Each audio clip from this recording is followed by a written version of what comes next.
Assalamualaikum warahmatullahi wabarakatuh. Perkenalkan nama saya Raffi Amirul Fikar, mahasiswa S1 Manajemen Fakultas Ekonomi Unisula dengan NIM 304021000205.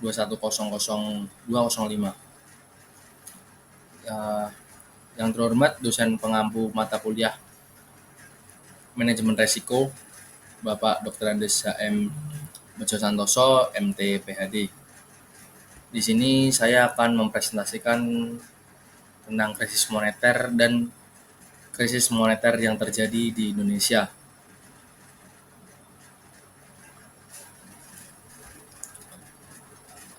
Yang pertama, pengertian krisis moneter adalah kondisi suatu negara ketika mengalami masalah serius dalam sistem keuangannya. Biasanya ditandai dengan gejala seperti depresiasi mata uang, inflasi yang tinggi, penurunan cadangan devisa, dan ketidakstabilan pasar keuangan, dan kesulitan dalam membayar hutang. Krisis moneter dapat berdampak negatif pada perekonomian negara tersebut karena mengakibatkan yang pertama resesi, pengangguran, dan kesulitan ekonomi bagi masyarakat.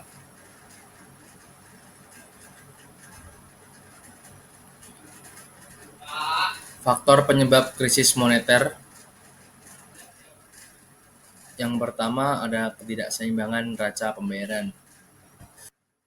Ketidakseimbangan antara impor dan ekspor suatu negara dapat menyebabkan defisit neraca pembayaran.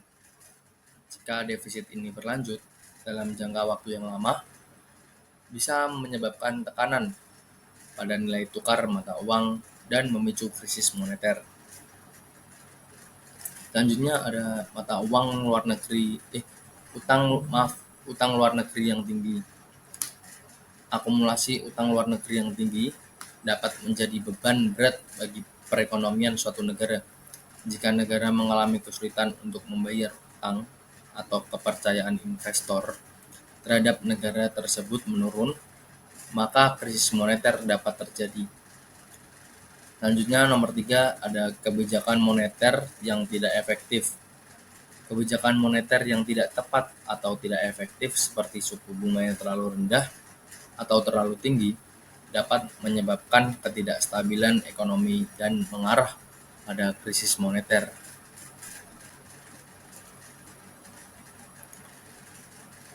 Selanjutnya nomor 4 ada spekulasi dan ketidakstabilan pasar keuangan. Ketidakstabilan pasar keuangan termasuk spekulasi yang berlebihan dan volatilitas harga aset dapat memicu krisis moneter. Ketika investor kehilangan kepercayaan pada mata uang atau sistem keuangan suatu negara, mereka cenderung menarik investasi mereka yang dapat memperburuk krisis. Yang nomor 5 ada kebijakan fiskal yang buruk. Kebijakan fiskal yang tidak seimbang seperti defisit anggaran yang terlalu tinggi atau pengeluaran pemerintah yang tidak terkendali dapat menyebabkan ketidakstabilan ekonomi dan memicu krisis moneter.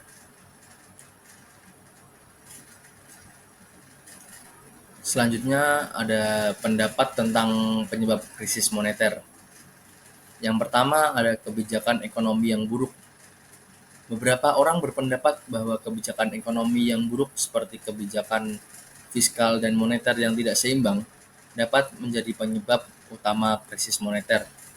Misalnya defisit anggaran yang tinggi, pengeluaran pemerintah yang tidak terkendali, atau kebijakan moneter yang tidak efektif dapat menyebabkan ketidakstabilan ekonomi. Yang kedua ada ketidakseimbangan neraca pembayaran. Ketidakseimbangan antara impor dan ekspor suatu negara juga sering disorot sebagai penyebab krisis moneter. Jika negara mengalami defisit berkelanjutan dalam neraca pembayarannya, hal ini dapat menyebabkan tekanan pada mata uang dan memicu krisis moneter. Selanjutnya nomor 3 ada krisis keuangan global.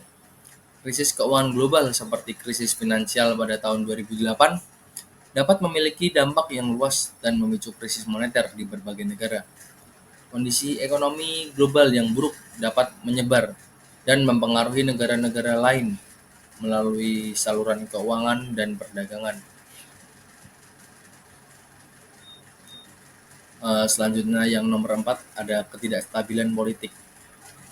Ketidakstabilan politik termasuk korupsi dan ketidakpastian kebijakan juga dapat memicu krisis moneter. Ketidakstabilan politik juga dapat mengurangi kepercayaan investor dan mengganggu kestabilan suatu negara. Yang selanjutnya nomor 5 ada spekulasi dan ketidakstabilan pasar keuangan. Spekulasi yang berlebihan, volatilitas pasar keuangan, dan kepanikan investor juga dapat menjadi faktor penyebab krisis moneter. Ketika kepercayaan pada mata uang atau sistem keuangan suatu negara terkikis, investor cenderung menarik investasi mereka yang dapat memperburuk krisis. Selanjutnya ada kasus krisis moneter yang terjadi di Indonesia pada tahun 1997 hingga 1998. Indonesia mengalami krisis ekonomi yang signifikan yang diawali dengan depresiasi rupiah hingga 80% dan penurunan drastis pada harga saham. Penyebab krisis ini antara lain adalah kebijakan moneter dan fiskal yang buruk, pembelian tanah berlebihan oleh perusahaan dan investor, serta terjadi penyebaran rumor di pasar dan adanya spekulasi yang mendorong penurunan nilai tukar rupiah.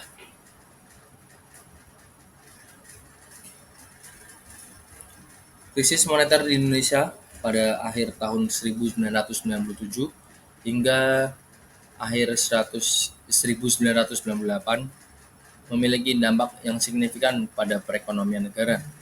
Beberapa dampak utama dari krisis moneter tersebut adalah sebagai berikut. Yang pertama ada penurunan nilai tukar. Nilai tukar rupiah mengalami depresiasi yang sangat tajam terhadap dolar Amerika Serikat.